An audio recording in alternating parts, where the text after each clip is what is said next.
పాకిస్తాన్ని ప్రేమిస్తా అంటారు వీళ్ళందరూ. ఇక్కడ భారతదేశంలో కూర్చొని మీరు పాకిస్తాన్ని ప్రేమిస్తుంటారు. మొన్న కొంతమంది నాయకులు డిబేట్లో మాట్లాడుతుంటే చూస్తున్నాను.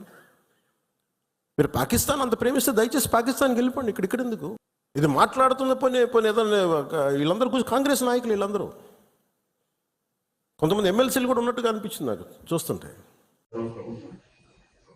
ఇప్పుడే ఒక ఆర్టికల్, ఇప్పుడే ఒక న్యూస్ చూస్తున్నా. పవన్ కళ్యాణ్ గారు అంటే కూర్చొని చదువుతున్నా సరే, అవకాశం వచ్చింది, మీడియాతో మాట్లాడే అవకాశం లేదు కాబట్టి మీ సమస్యలు చెప్తున్నా కార్యకర్తలు.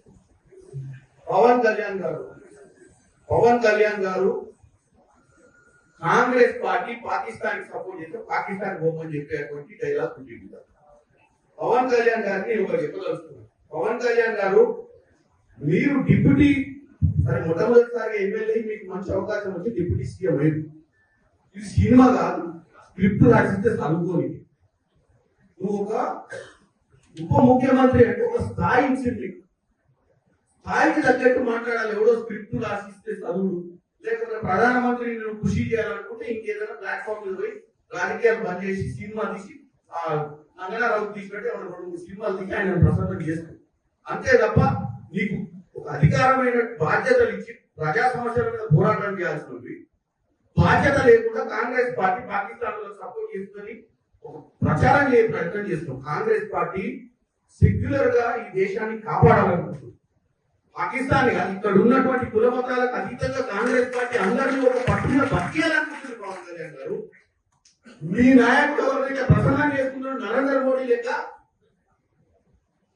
కుల మతాల మధ్యన చిచ్చు పెట్టే ప్రయత్నం చేస్తలేదు. నీకు వాస్తవంగా నిలదీసే నరేంద్ర మోడీ ఎన్ని రోజులైంది? నలుగురు వచ్చి ముష్కరులు కాల్చిపోతే నలుగురిని పట్టుకునే దమ్ము ధైర్యం లేక పిట్టగా ఎప్పుడో తిరుగుతుంది. ఏం ఇంటెలిజెన్స్ నడుస్తుంది దేశంలో? నలుగురు వచ్చి మిట్ట మధ్యాహ్నం కూడా బౌండరీ మీద కూడా కాదు, ఓటర్ మీద కూడా కాదు, లోపలికి వచ్చి 100 కిలోమీటర్ల లోపలికి వచ్చి కాల్చిపోయిన నలుగురిని పట్టలే నువ్వు పిట్ట కథ చెప్తే నువ్వు ఆ పిట్ట కథ నువ్వు విని మళ్ళీ కాంగ్రెస్ పార్టీని విషప్రచారం చేసే ప్రయత్నం చేయడం అనేది వాస్తవంగా ఆంధ్ర ప్రజలు నీలాంటి ఉప ముఖ్యమంత్రిగా ఎన్నుకునేందుకు వాళ్ళ క్షేమియాలి. ఎందుకంటే నువ్వు ప్రజా సమస్యల మీద మాట్లాడే పొలిటికల్ పార్టీని అటాక్ చేసి బేస్లెస్ గా మాట్లాడటం, ఎవరినో కృషి చేయడానికి ఈ దరిద్ర మాటలు మాట్లాడతారు. పవన్ కళ్యాణ్ గారికి చెప్తున్నా,